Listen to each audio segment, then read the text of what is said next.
Hi friends, இப்போ நம்ம இந்த வாழைத்தண்டு பொரியல் செய்யலாம் ஃப்ரெண்ட்ஸ். இதுக்கு நம்ம இந்த மொத்தம் இருக்கிற தண்டை மட்டும் நீக்கிட்டு இந்த உள்ளே இருக்கிறத மெலிசாக வட்டமாக அரிஞ்சிட்டு பொடியாக கட் பண்ணிக்கலாம் ஃப்ரெண்ட்ஸ்.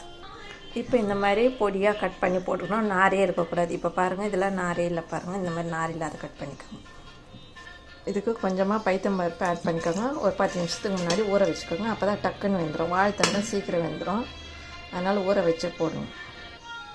இப்போ இதில் ஒரு பச்சை மிளகாய் ஆட் பண்ணிக்கோங்க. இப்போ நம்ம கட் பண்ணி வச்ச வாழைத்தண்டை ஆட் பண்ணிக்கலாம்.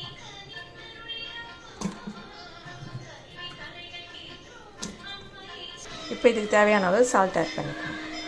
இப்போ இதை எல்லாத்தையும் நல்லா கலரிட்டு மூடிக்கலாம்.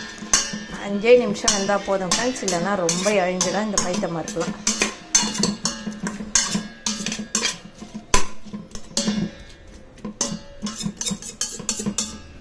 இப்போ இதை மூடிடலாம். 5 நிமிஷம் மட்டும் இருக்கட்டும் ஃப்ரெண்ட்ஸ். இப்போ இந்த வாழைத்தண்டு வெந்துச்சு. இப்போ இதை தாளிச்சிடலாம். இப்போ கடாய் வச்சு எண்ணெய் ஊற்றி கடுகு ஆட் பண்ணிவிட்டு இந்த உளுத்தம்பருப்பு கொஞ்சமாக ஆட் பண்ணிக்கோங்க. வெங்காயம், கருவேப்பிலை, காஞ்ச மிளகாய் போட்டு தாளிச்சிடலாம். இப்போ இந்த வாழைத்தண்டு இதில் ஆட் பண்ணிடுங்க. இப்போ இதை நல்லா வதக்கிட்டு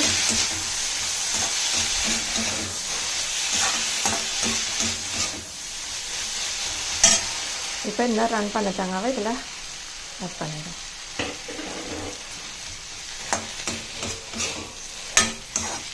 இப்போ இந்த வாழைத்தண்டு பொரியல் ரெடி ஆகிடுச்சு.